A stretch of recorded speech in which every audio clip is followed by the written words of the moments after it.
بنسمع كتير عن حالات الانفصال، بس الحالة المرة دي بجد غير. اللي عرفنا على صانع المحتوى ده في الأول كان واحد صاحبي، ونفس الصاحب ده كان من فترة قايل لي ذكري ده هو ومراته انفصلوا. يعني عارف انت بنتكلم عادي، فهو جاب سيرتهم يعني وده هم انفصلوا. فانا يعني انا مش فاهم ازاي يعني، وبطريقة او باخرى ما اضحكش عليك، انا كنت متوقع صاحب القناة دي.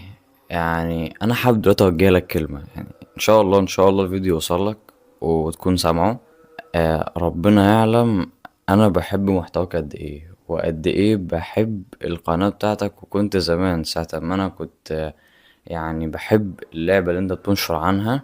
القناة بتاعتي كانت محتوى عن لعبة كده معينة. انا من فترة من الفترات انا كنت بحب جدا اللعبة دي، بس حاليا يعني مش قوي، يعني انا فقدت الشغف فيها بصراحة. المهم، انا فان جدا جدا لمحتواك. وبعيدا عنه لقيت بقى ان هو مش بينشر بس عن اللعبة دي، لا، لقيت ان هو كمان بينشر حاجات في مجاله.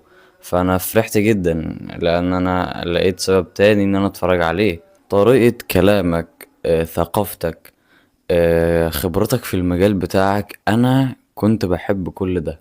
انا كنت فان لقناتك جدا وصفحتك جدا. كل ما تنزل فيديو تلاقيني من اوائل الناس اللي بسمع لك وبشوفك. حتى لو انا مش مهتم انت بتقول ايه، انا يعني بحب طريقة كلامك في الكاميرا. حتى تلاقيني دلوقتي انا اصلا يعني ايه، مش هقولك متوتر، بس مش بتكلم بنفس الطلاقة اللي انت بتتكلم بيها. يعني ديت كانت حاجة انا كان نفسي اوصلها، الطلاقة والسرعة اللي بتتكلم بيها كلامك حتى وانت سريع. انا فاهمك انت بتقول ايه، فديت كانت مهارة انا كان نفسي حتى انها تبقى عندي يعني. بس واحدة واحدة كده لقيت فعلا في موازين بتتغير. ما بقتش ببصلك نفس البصة. هتقولي ليه؟ هقولك. اقل حاجة خالص، مثلا موقف الحجاب. موقف الحجاب ده يعني انا مش قادر افهم ازاي انت تقبل انك تتزوج من واحدة مش محجبة. يعني من ساعة ما هي بدأت تظهر في حياتك، والنظرة المجتمعية حواليك كلهم من ضمنهم انا اتغيرت جدا. يعني بقيت يعني تخيل، انا كنت في الاول انا ما كنتش بقلب فيديو من فيديوهاتك. دلوقتي ما يجي فيديو ليك، او مش دلوقتي يعني، ساعتها يعني بعد ما هي بدأت تظهر ومش عارف ايه بقيت اقلب.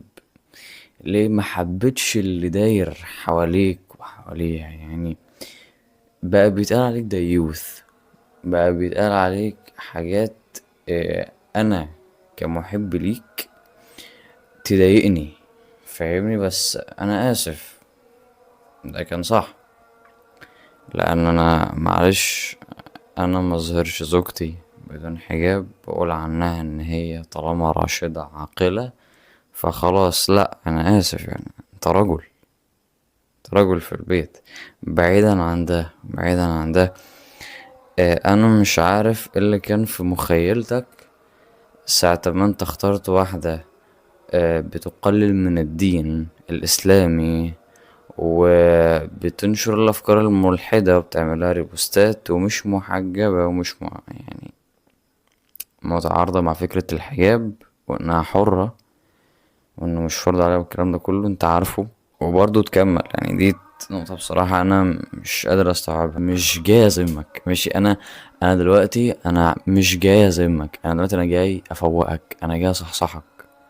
انا محب ليك ومعاك، مش ضدك، والله والله والله. حتى مش هقول اسمك ولا حتى اسم اللعبة اللي انت بتنشر عنها. انا مش ضدك، انا معاك 100%. انا معاك. وممكن قلت شوية حاجات عشان تعرف ان الفيديو موجود ليك، وان شاء الله الفيديو يوصلك. انا معاك مش ضدك. الناس اللي انا سمعتها بتتكلم عليك في الموقف ده كلهم نازلين دعك فيك ويقعدوا يعيبوا ويذموا، وانا متخيل نفسي لو مكانك انا نفسيتي هتتهد، وهحتاج ان انا اسمع كلام زي اللي انا هقوله لك دلوقتي. هو دروب في حياتك وحصل وخلاص. انا مش جاي اعيب فيك، هي خلاص قصة وانتهت. وانا ضد النهايات والطلاق والانفصال والكلام ده كله. انت كرجل حاول تجتهد انك تلاقي حل يصلح كل الاطراف. انت وهي واهلها واهلك. حاول تلاقي حل، حاول تولف الامور بحيث ان انت تراضي حتى الطرفين، انت وهي على الاقل خالص بالميت، عشان حتى الجوازة ما تتحسبش على الفاضي. وبيني وبينك برضو يعني كلمة راجل لراجل، انت دبست نفسك في مبلغ مهول، فيعني حاول انك تصلح، وحاول انك تحط بقى شروط من البداية. معرفتش، خلاص يعني قدر الله مش فعل. انت حاولت تعمل اللي عليك وتمام، حاول بقى تفاوض مع اهلها في الايمن اللي انت كتبت عليها، وتحاول تخفف من الفلوس شوية او تخليها ودي يعني. مش عارف ايه الاجراءات بالظبط اللي بتتم، بس اكيد اكيد في حاجة بحيث ان انت ما تدفعش كل المبلغ. حاول تلاقي حل، حاول تلاقي حل يوصلك، سواء اذا كان حل في الاول عبارة عن ان انت مش هتنفصل، والحل التاني خلاص النهاية اخلاق كل واحد يروح مع نفسه. ومش شايف بقى ان انت تقعد تفضح نفسك وتحكي القصة، لا، انت كده بتشر الموضوع زيادة وبتخلي الناس تتكلم عليك زيادة. بلاش، صدقني صدقني بجد بلاش. ماشي. حاول تتكتم عن الموضوع. اتمنى ان ما حدش يا جماعه في الكومنتات يقول اسمه حتى لو انت عرفته. انا بس يعني ممكن انت تديله الفيديو في الخاص، يمكن هو لما يلاقي الفيديو مبعوته على الخاص كتير. انت شوفني، ما تردش عليا، ما تردش عليا. انا بس انا حبيت ان انا اقول الكلام ده، كنت متابع ليك وكنت فان ليك.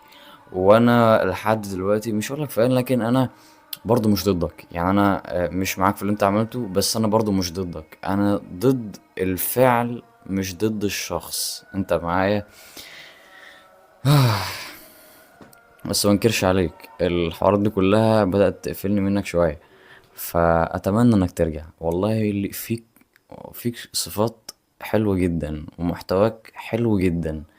فأتمنى انك ما تبطلش، وأتمنى بس المرة الجاية خلاص بعد ما انت بقى حليت وخلصت الدنيا كلها، تعمل ايه؟ تبدأ بداية جديدة. والكلام اللي انا هقوله دلوقتي ده مش ليك انت بس على فكرة، الكلام اللي انا هقوله دلوقتي ده لكل شخص عربي بيتفرج عليا دلوقتي. انت لما تيجي تنتقي حد، انتقي حد من البداية اصلا كويس. يعني انا عايزك بس، انا وانت كده نتفق على حاجة، عايزك تنتقي حد من البداية كويس.